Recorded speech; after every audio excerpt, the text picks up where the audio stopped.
করছেন কিনা?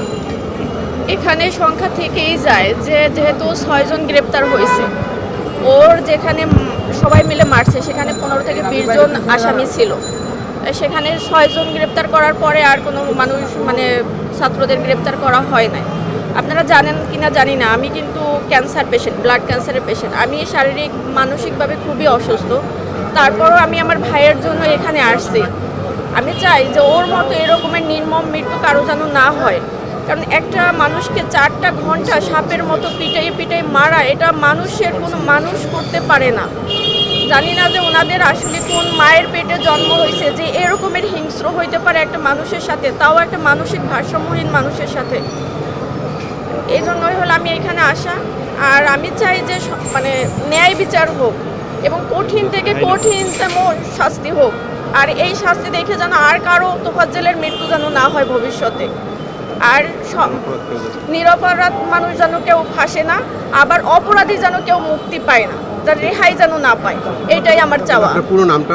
আমি আসমা আক্তার তানিয়া। আসমা আক্তার তানিয়া, ধন্যবাদ।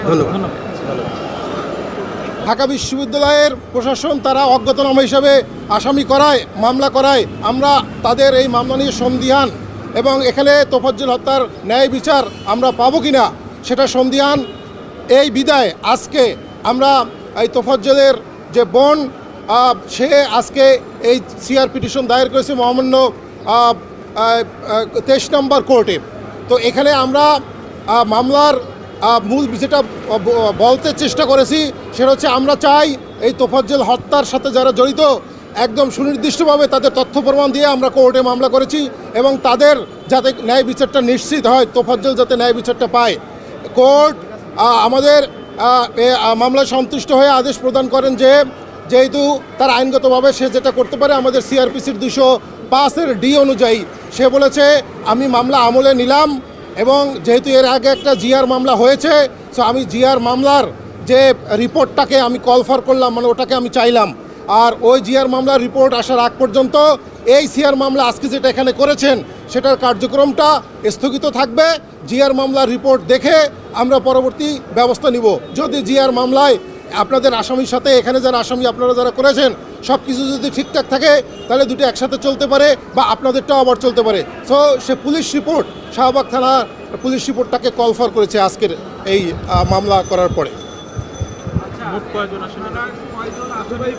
আমরা টোটাল 15 জনকে আসামি করেছি। এখানে ঢাকা বিশ্ববিদ্যালয় প্রশাসন কোনোভাবে এই হত্যাকাণ্ডের দায় এড়াতে পারে না।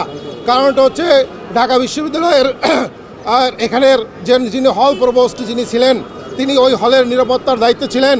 4 ঘন্টা একটা ছেলেকে ঠুকে নির্মমভাবে হত্যা করা হলো। সে 4 ঘন্টায় সেনাবাহিনীকে কল করে ছেলেটাকে উদ্ধার করতে পারতেন, তারা প্রক্রিয়া টিমের সহযোগিতা নিতে পারতেন, কিন্তু সে কোনোটাই করেন নাই। বিদায় আমরা প্রভোস্টরেও এই মামলার আসামি করেছি। ধন্যবাদ।